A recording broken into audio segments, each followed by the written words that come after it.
We're back for part two of our interview with Em Allen from the Lawrence University class of 2016, talking about her role as a scenic designer in the theater industry. And we'll pick up here talking about what a typical day is. And Em, is there such a thing in your role in theater? Is there a typical day? Both is and is not. And I think that's one of the things about this job that works really well for me and my personality as well too, is that it is the same job but different every time. So you kind of have the same foundational aspects that you're going to go through, the same things that the same tangibles that you need to turn in and that you need to pass on to other people for them to take it and run. But inherently, each show it's a different team. It's a different show itself. It's a different musical or play, or sometimes like I've done two of the same show this year, but it was different because it was a different team, it was a different place, it was a different approach. You kind of have your key points that you stick to as you're going through. But sometimes you get the random email that's like, hey, we actually need an update on that. So the day for your or the plan for your day changes because now what your priority is has shifted. So a typical day, though, would typically be about seeing what is on your priority levels. So it's what is my next closest deadline and what can I do to be working on something for that. So for example, I actually have a deadline tomorrow. So I'm in the midst of finalizing drafting for it, kind of a thing. So drafting plays a very large role in my day-to-day form. There's pretty much always something I could be drafting. Whether it's for the show that is due this week or the show that's due in a month and a half, you could be working on that and going for it.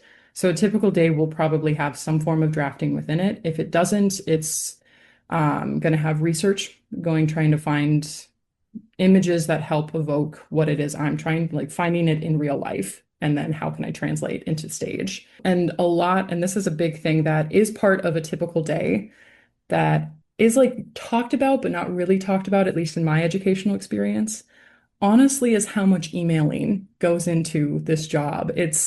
No one told me, like, no one told me I would have to send this many emails, but that is part of my typical day is a lot of email correspondence. And that'll peak and valley depending on where you are in the stage of a process with a show. And the immediacy of that'll change as well, too. Of I'm getting emails, yesterday or today that are for a project that's a ways out. So they're like, hey, we're just checking in on this. That's great.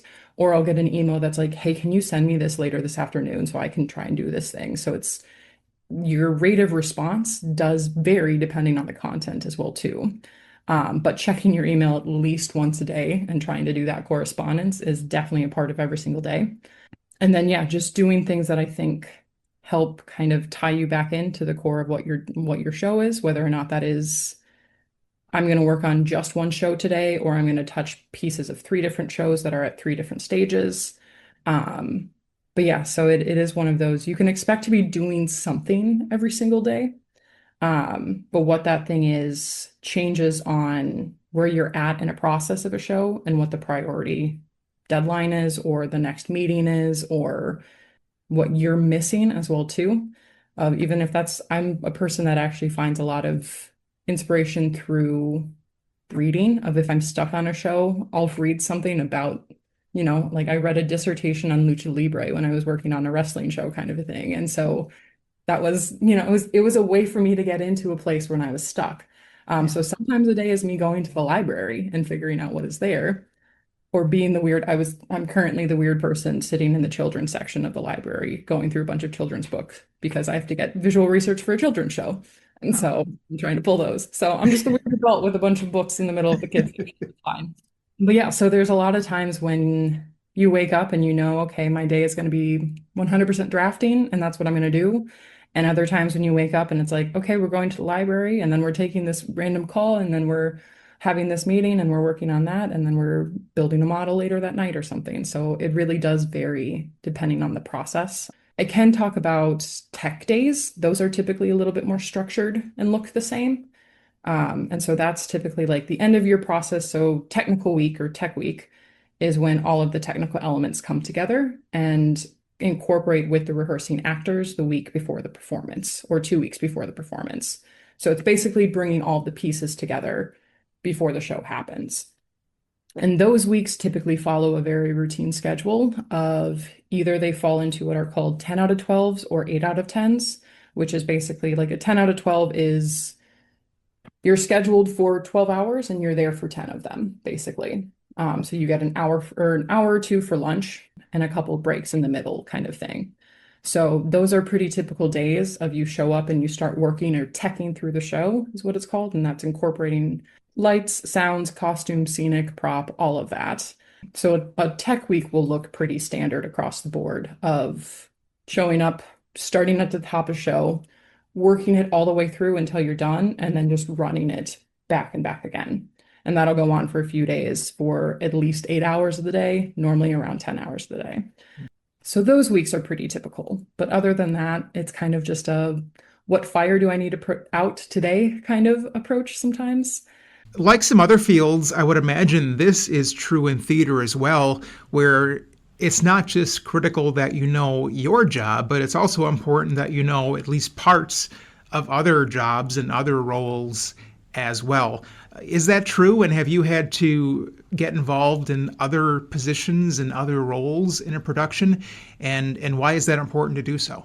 I think it's interesting because theater in itself is a collaborative art form. And that's one of the things too with being at Lawrence and having that multidisciplineship that was great of the more you know about things that aren't your discipline, the better you're going to be at your discipline. And so knowing about how the other designers work within this environment, that's going to help you make that environment. Or knowing what emotions it is that the director really feels strongly about and wants to show in that, and like what you can support to do that, that'll help influence that. So there's kind of these pieces that you have to switch your brain a little bit to help not accommodate, but to collaborate, to incorporate different people's perspectives and approaches in order to make a cohesive whole. So if I am on a completely different page than where my director is at, then our product is not going to feel cohesive. Like it's not going to be together.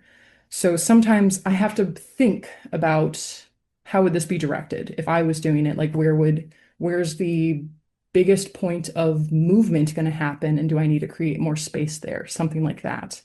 So you kind of have to turn on parts of your brain that belong to someone else or belong to a different designer or director, and you kind of have to do that job a little bit so you're better at your own. And it really is just thinking about taking other perspectives and other needs into consideration when you're going through your own.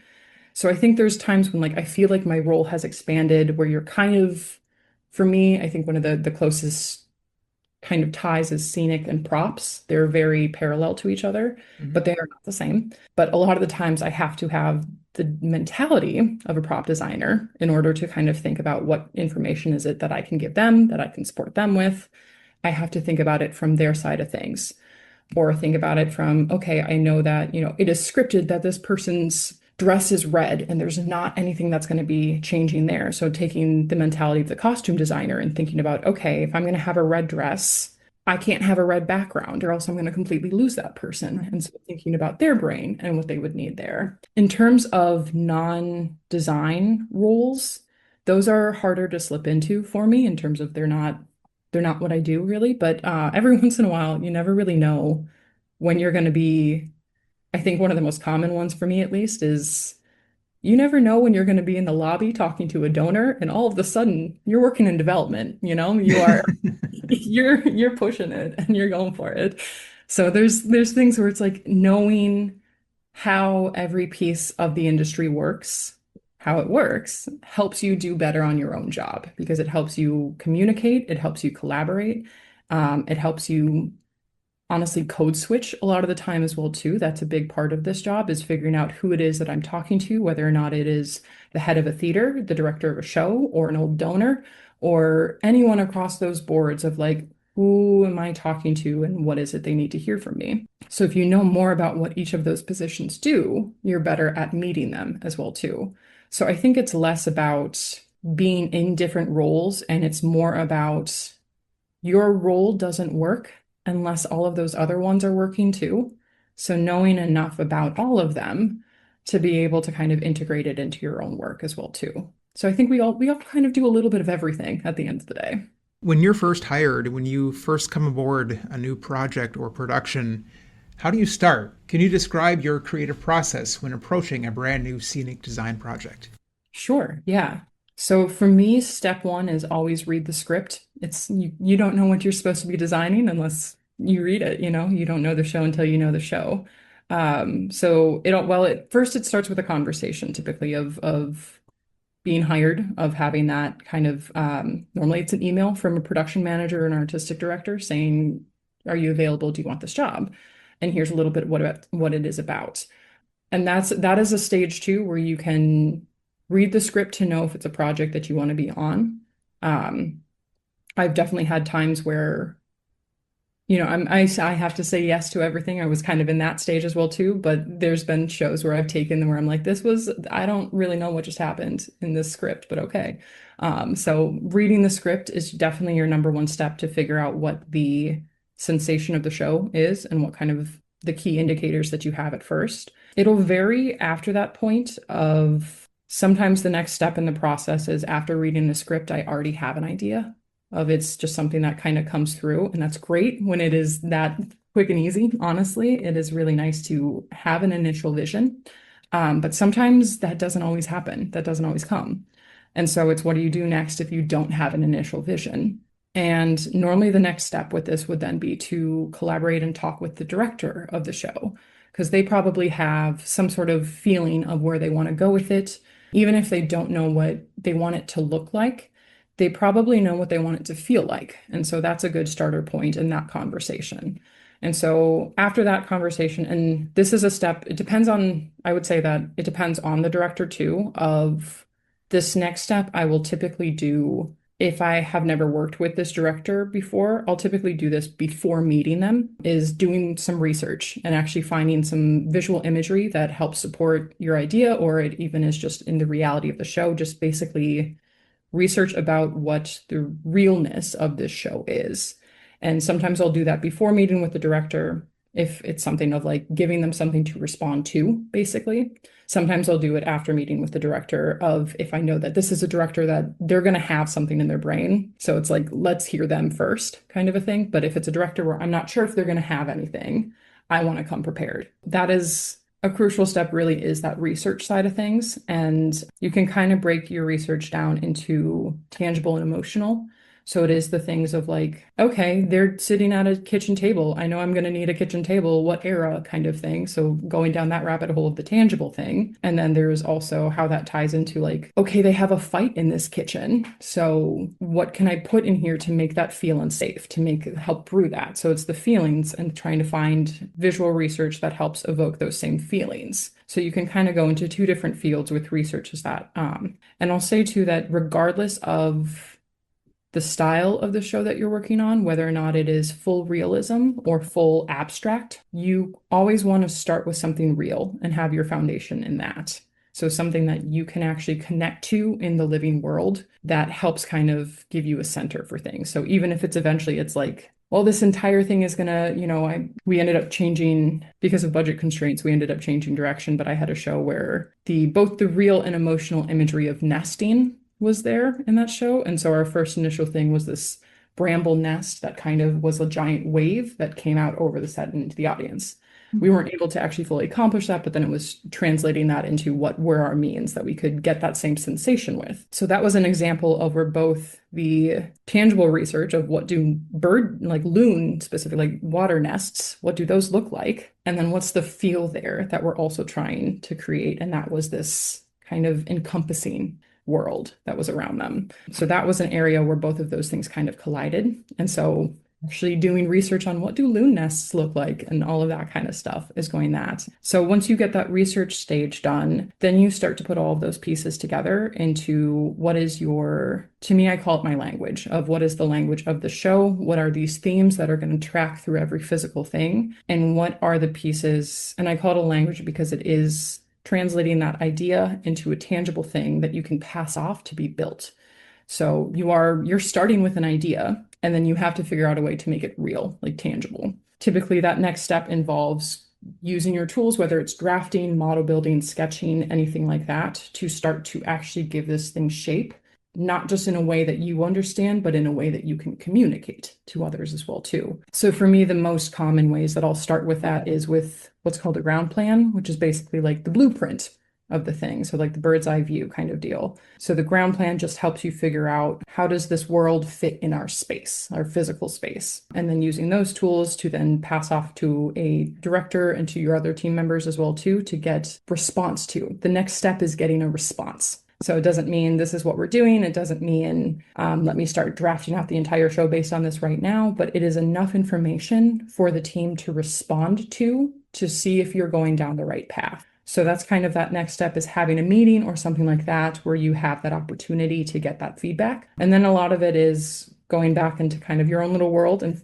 putting flesh to this thing that you've spent collaborative time on and actually, building it out and figuring it out on your own and creating the drafting or the tools that help translate that to others as well too. And then it's turning in that work. And for scenic designers, what's kind of odd is that we're the first in the game. We kind of set the tone. So a lot of the time, our deadlines can be months before other designers' deadlines because a lighting designer doesn't know what to light, before they have a set. But so once you finish the design of it, turning that in, then it gives an opportunity for your other collaborators to respond to that and do what they need to do for their own design disciplines. And that'll typically take either a few weeks or a few months, depending on the timeline that you're on. And then you all come back together and go into that tech week. Most of the time, I've had times where I turn in my finals, and then the next thing I know, I'm in tech week. Sometimes what you'll have, and primarily I like to do this as well too, is in between those two periods, you'll have check-in periods with the shop. So as things are actively being built, your job part of it is to go in and check in on things and make sure that, okay, we have it designed this way, but we need it to function this way. So we need to kind of like find the thing in between, and being in the room together and being able to sort that out while it's being built is a helpful thing. Or checking in on the paint process and being like, hey, now that I'm seeing this in its full thing, can we do another spray over it to try to help break it up or something? And as things are going well, then you'll go into a load-in, which is bringing the whole set into the theater, and then you start tech. And then you tech for about a week or two and put the whole show together with all of its elements. And then you open the show. And then the show will typically play our musical. It varies depending on where, but it can run anywhere from 2 weeks to 4 months or so. I think the show that you got to see a little, like the stage of that I did at the Rep last 5 years was one of their longest running that season. I think it had 80 performances, if I'm remembering correctly. So that was a long spanning one. And then I've had shows where they have maybe 20 performances. So it's much, much shorter kind of thing. So that's kind of the lifespan of a design, basically, is from reading the script to opening the show. If you had to pick one, what was your most rewarding or challenging project you've worked on, and what did you learn from that? So one of my most recent rewarding was a show called The Elaborate Entrance of Chad Deity, which is about wrestling, but also about so much more. It's a fantastic show. And one of the things that I connected with it was that it is about the supporter. In wrestling, you can't kick a guy's ass without the help of the guy whose ass you're kicking. That hit home with me of a lot of the times these jobs that we do aren't seen, they're not visible. And that's personally something I prefer. But my job is to support. It's not the thing. A lot of people, they respond to the acting and they respond to that feeling that's in that room. And that's what they take away after a show. Your average person probably isn't going to remember what the set looked like a week from then. And that's cool. That's okay. But that show for me, and it was one that we read when I was at Lawrence and in one of our theater classes. And so that was kind of a defining moment for me about what it was to do this job. And one of the things that I liked about this job is being a supporting element.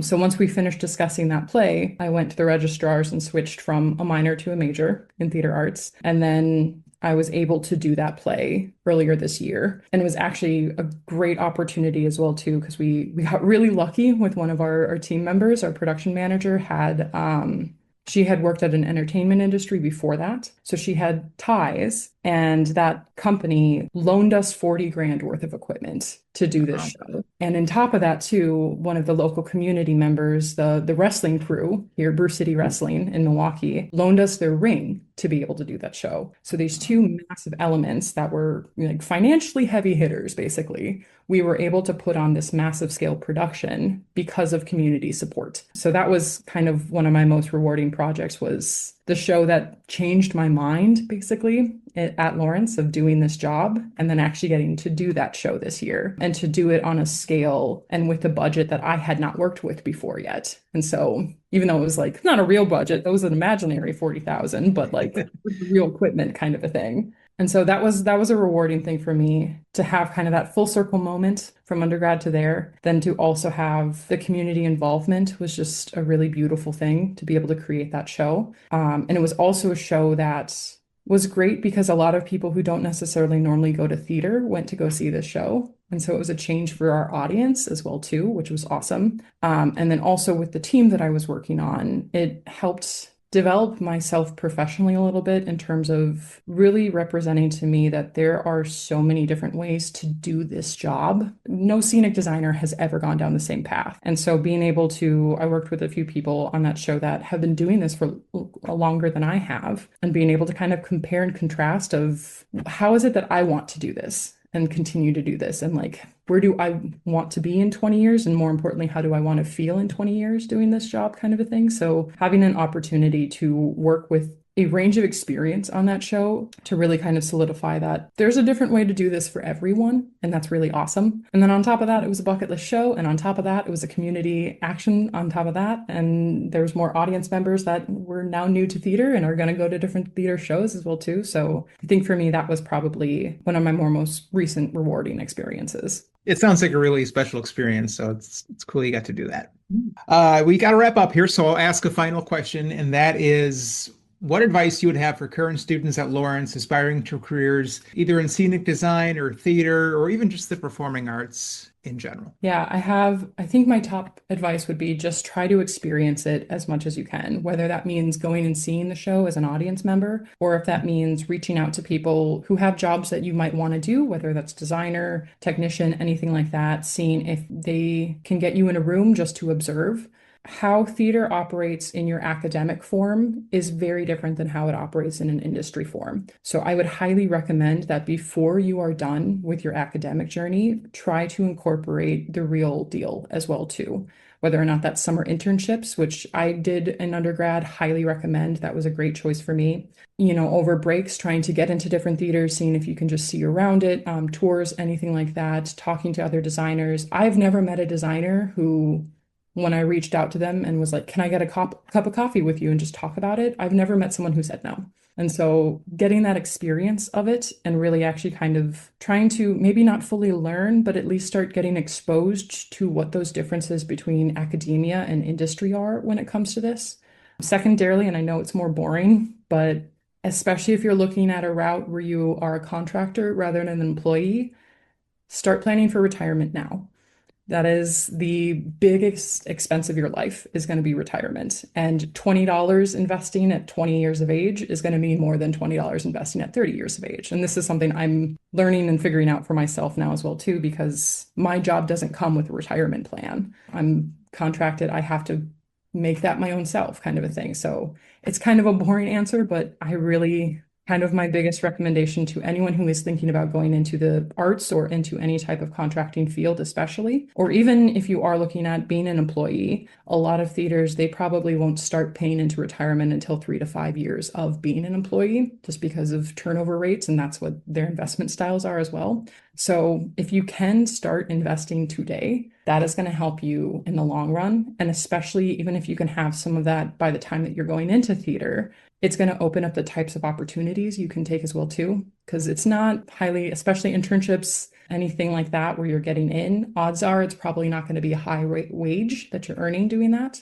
So if you have something that you can fall back on, that's great. So not necessarily an industry answer and a little bit more boring, but start your retirement planning now if you can. You can start a Roth IRA when you're 18. Yeah. And most of them do not require a minimum to be able to start it too. So Yeah. I mean, I put in $10 a week. That's it. That's where I'm at kind of with it. But that $10 a week now is going to mean so much more than $10 a week in 10 years, kind of a thing. Yeah, So, and just stick it in, forget about it. And when you retire, you'll have more than you think you're going to have. mhm. Great advice on all fronts. Em Allen from the Lawrence University class of 2016. Thank you for joining us on the Career Center podcast. Absolutely. Thank you so much for having me, Ty.